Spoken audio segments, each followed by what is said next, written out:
Hi everyone, I'm Stan Mallow, the Paranormal Yacker. My guest on today's show is Mason Winfield. I'll be talking with him about his book, A Ghost Hunter's Journal, The Paranormal Detectives in Seneca Country. Mason Winfield, welcome to Paranormal Yacker. Thank you so much, Stan. Nice to be here. You, Mason, have authored several books about haunted historical sites and cities, wrote many stories with paranormal themes, are a supernatural historian and founder of Western New York's haunted history Ghost Walks. What is there about the world of the paranormal that so intrigues you and has drawn you to it? Oh, wow. You ever heard of the literary movement called Surrealism? The French Surrealists, bunch of poets and painters. One of the analyses of that movement was that they just weren't satisfied with material reality. That it was like a protest against this idea that the world is utterly material. And I think that might be it. I don't think the world is totally material. I think there's a window for a lot of other mystery there. And it could be that that's why philosophically I like supernatural subjects, but I don't know. I just enjoy them. Fantasy. You don't have to believe a story to believe it's a good story. Ghosthunter's Journal is fiction, a collection of stories about a pair of Western New York psychic detectives who are called to investigate curious cases that take place in the territory of the Seneca people. For those who may not be familiar with that area, can you, Mason, give me a brief history of it? Well, sure. We're talking Western New York, which is that part of New York State that is west of the Genesee River. So Rochester over. And it was the historic inhabitants were the Six Nations, the Iroquoian speaking people, Seneca, Cayuga, Onondaga, Oneida, Mohawk, and then the new coming Tuscarora. But Western New York is pretty much Seneca country. The white guys started moving in around 1800. And I mean, that's it. We're not, historically, white guys speaking, we're not any older than that. 1800 is about it. And it developed rapidly, and regrettably, we lost a lot. We lost a lot of the culture of the First Nations people who were here. We destroyed a lot of ancient earthworks, monuments that they didn't even build. They predated them. So we've got an area that is kind of mysterious, and maybe that explains why it's got a lot of good ghost stories. One of the paranormal detectives in your book is named Ward Poirier. He is a teacher by day and a student of the paranormal at night.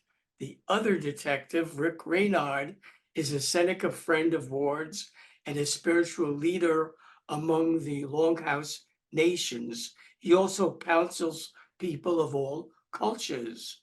Are either or both of the paranormal detectives in the Ghost Hunter's Journal based on people you know in real life? And by any chance, could any of them, specifically the character of Ward Coria, have a bit or perhaps more than a bit of you, Mason, in him? Oh, I have to be completely honest with you. Yes. I He's have a feeling when I read it. yeah, he's a better tennis player than I was. He's a cooler guy than I am, but yeah, he's sort of an alternate personality. I was an English teacher at a country boarding school, and I thought, man, what a great motif for almost anything. You go do this by night, and then you got to get up and run breakfast duty and negotiate with kids and teach class. And so, yeah. And I do have a very good friend who is pretty much the model of Rick Reynard. And there isn't much of a secret about that. Whenever I write about a character, any kind of a character, I really like to have a visual model. I like to have somebody who looks like them, and I can copy the dress and the mannerisms. For me, it just makes it easier to write as decently as I do. So just about everybody in one of my books is modeled after somebody, and yet you're not going to find out who it is unless it's me. I'll confess that. But I mean, I'm not out there to get my enemies by portraying them as characters in a book. Yeah, the essence of Mason was there, and I just had to ask you, and I'm glad I did. While a ghost hunter's journal is, as I previously mentioned, fiction, the step-by-step investigations in it are based on actual cases of psychic phenomena. That includes telekinetic children, prehistoric curses, enchanted artifacts, occult assassins, psychic vampires, and even metaphysical war. What sources, Mason, did you use to learn about the cases the psychic detectives investigate in your book? That's a broad question. I'll cut it as short as possible. I took inspiration from absolutely every imaginable source. I mean, I have done a lot of interviews over the years where I was just looking for a ghost story. I wasn't planning on writing a book of fiction. I would just go, hey, what can you tell me about this building? Or why did you call me to consult you? Or so, I mean, returning war veterans, they bring a lot of karma with them sometimes. Many people who are alive right now in our Western culture don't believe in curses. They don't believe in the possible effectiveness of a curse. They don't bother with it. But you realize American war adventuring in the last 50 years or so, I mean, I'm a patriotic person, but I think we've done some screw ups. Our war adventuring has gone into parts of the world where they really do believe in curses, and they launch curses. And for instance, some of our returning soldiers, who knows? I have a good friend who is a psychologist who specializes in counseling war veterans. He believes every once in a while they got something going on that looks like it might have been launched by somebody else. And I've gotten a lot of material and inspiration and outright teaching from my First Nations friends. I've been very fortunate to have a couple of teachers, elders, medicine people who would talk to me. And they weren't going to give me anything classified in their culture, but they would answer questions and they would help me understand. And I seem to have had that fortunate gift to be inclined to cultivate a relationship, an acquaintanceship with anybody who could teach me something about what I was interested in. I've never been a snob about that sort of stuff. And boy, I think I went on a tangent there. No, not at all. But yeah, I've gotten inspiration for these tales from diverse sources.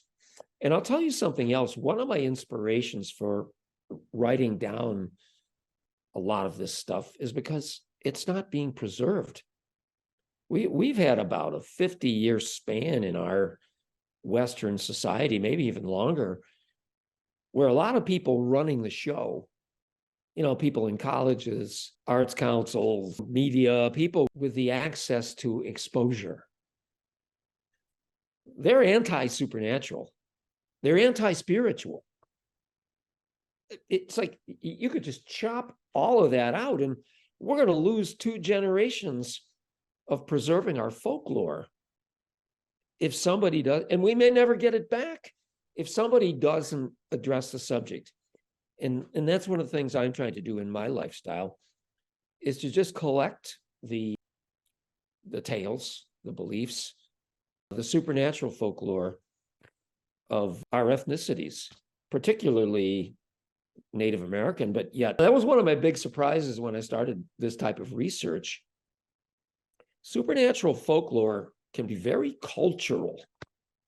You'd think a ghost, UFO's a UFO. And I mean, a lot of the time it is. You'd have reported seeing that no matter what your ethnicity was. But when you start getting into family stuff, like attitudes to the departed elders, like communications from the beyond.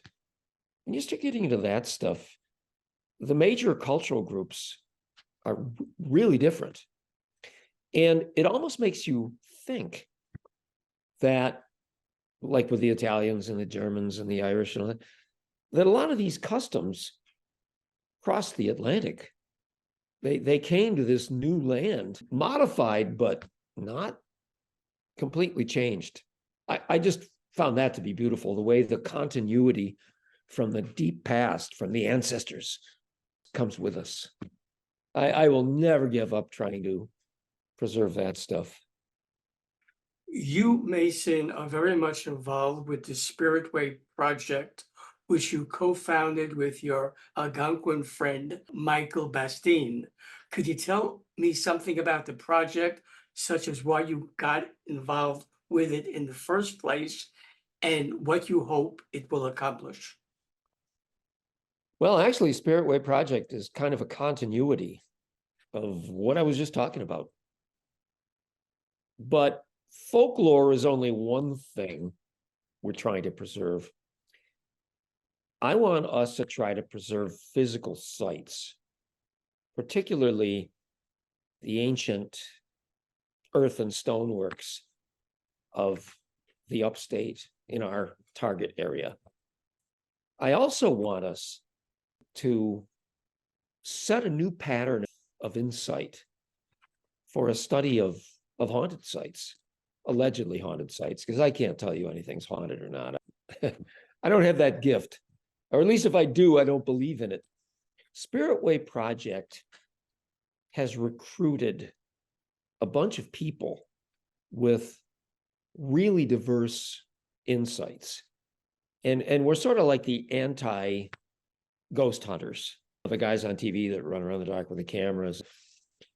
And I know a couple of the original guys on tap, so I've met them. They're nice guys. This is no hack on them. It's more or less me saying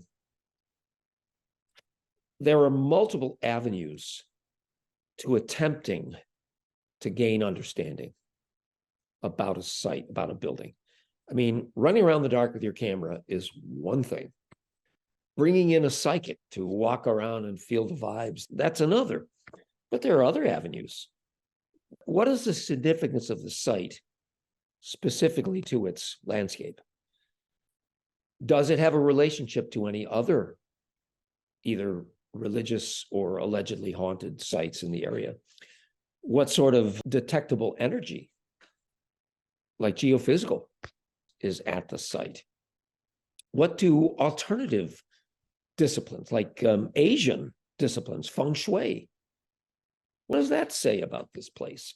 What do the Native Americans, the First Nations people, every chance we get, we consult First Nations people. When you're on North American soil, there's somebody here that had tradition about it long before my ancestors got here. And we need to try to find them and understand what they would say about the site. I mean, very often, if they have tradition left about a site, they can solve a lot of your problems for you. In short, Spirit Way Project is a multidisciplinary study of allegedly haunted sites that attempts to access understanding from any conceivable pathway. And what we say sometimes in our meetings, if we can think of it as a possible avenue to the truth, if we can think of it, we got to try it. And that's sort of like what Spirit Way Project is.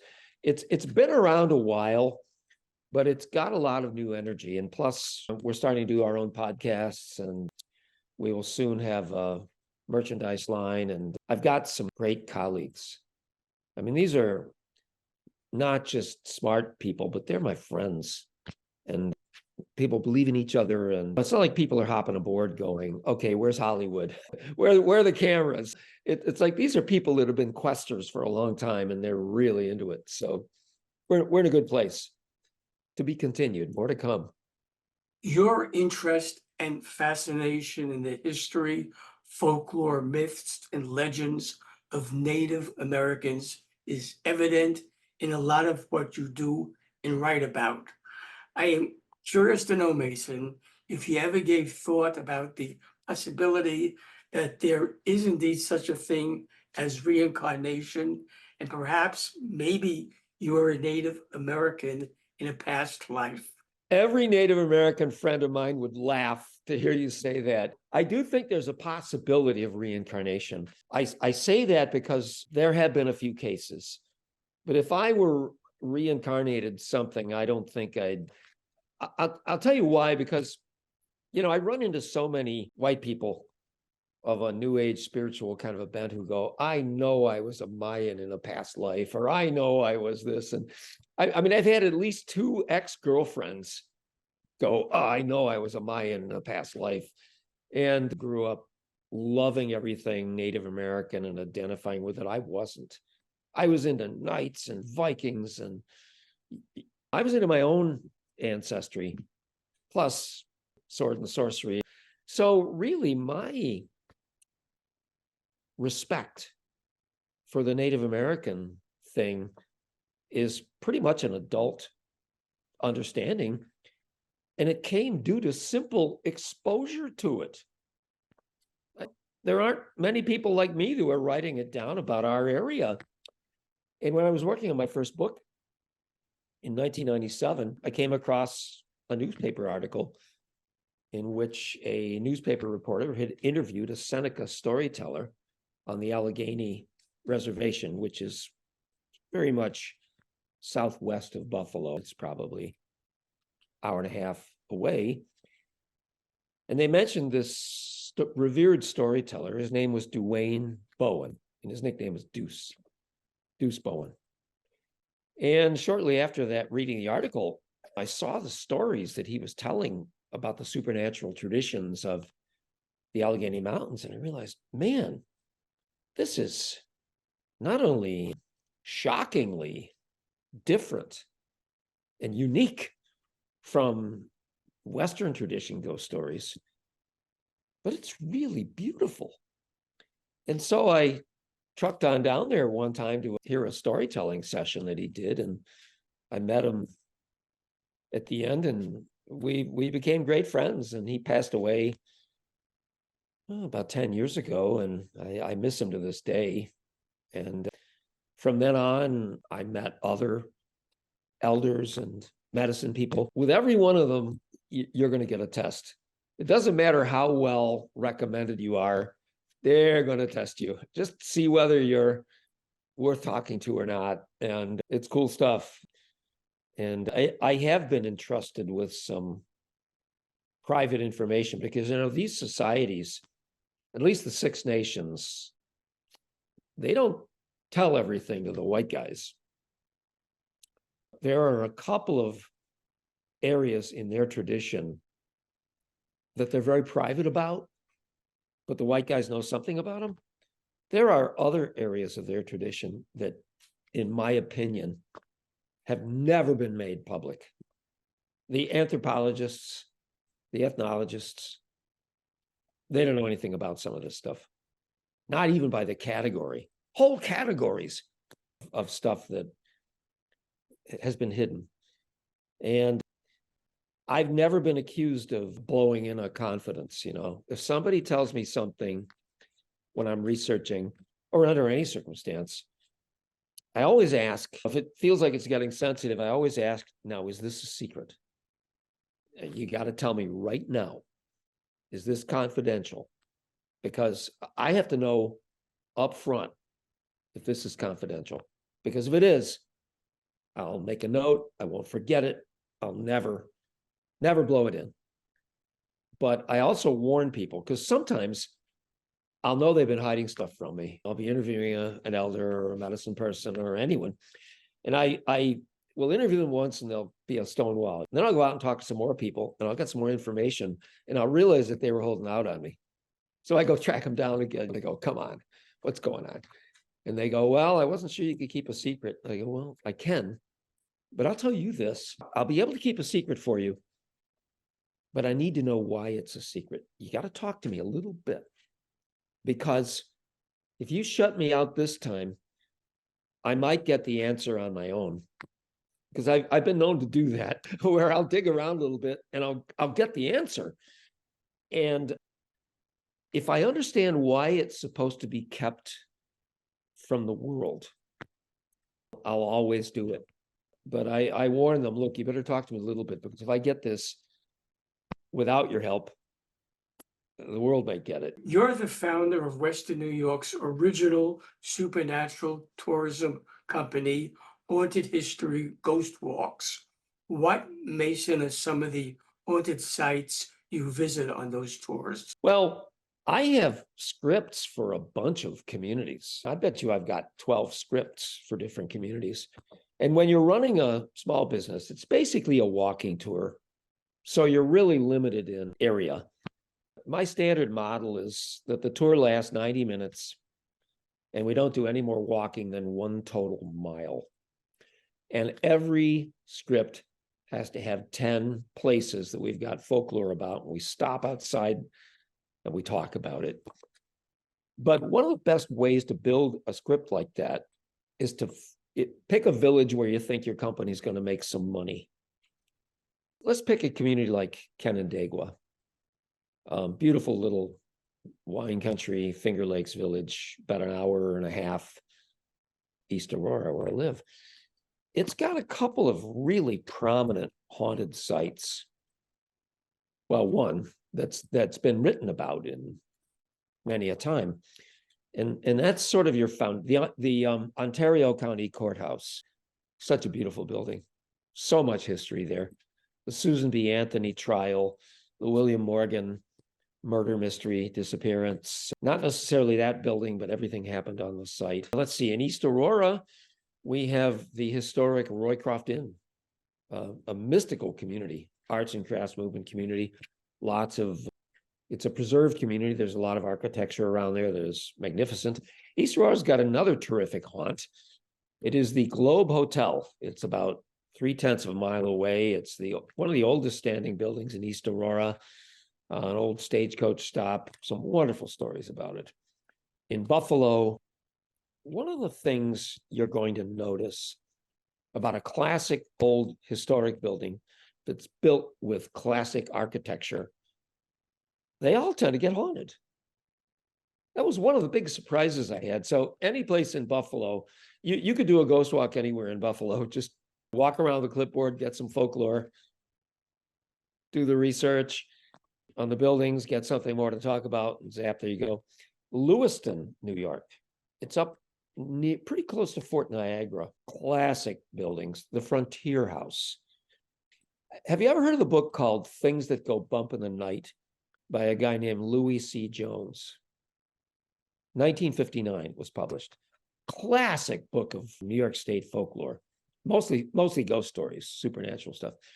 It was classic not only because it covers a lot of levels of history. It's not just some guy thinks his house is haunted. It had a literary track record, folkloric sites. And that's one reason it was such a wonderful book, is because it spanned all the perspectives in New York State, from Native American to the Revolution to 1812. Another reason it was so good is simply because Louis C. Jones was such a good writer. And he mentioned the Frontier House in Lewiston.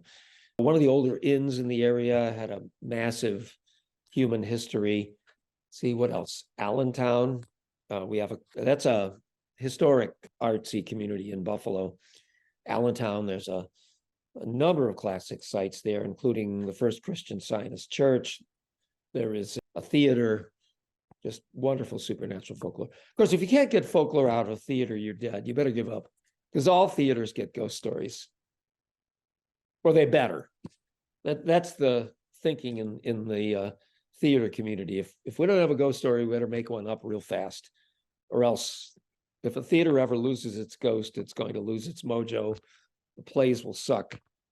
the audiences will stop coming, the actors will all be out of work. Should viewers of Paranormal Yacker want to buy a Ghost Hunters journal, The Paranormal Detectives in Seneca Country, or learn about other books you've authored, find out about your haunted history ghost walks, or the Spirit Way project, how can they do that? They track me down on Facebook, believe it or not. I don't friend everybody on Facebook that wants to be a friend. If I don't know them, they sound like a bot or a clone or a hack, I won't be friends. But they can message me on Facebook. I'm actually on Facebook. I have a website, masonwinfield.com. If they spell my name properly, they can find me. Mason Winfield, I thank you for being my guest on Paranormal Yacker. It has been great yakking with you. Anytime, Stan, you take real good care. Stay warm up there. Hi, everyone. This is Stan Mallow, the Paranormal Yacker. I hope you enjoyed the interview you just watched. So that you don't miss any upcoming shows, be sure to subscribe to my free YouTube channel. To do that, just press the subscribe button on your screen.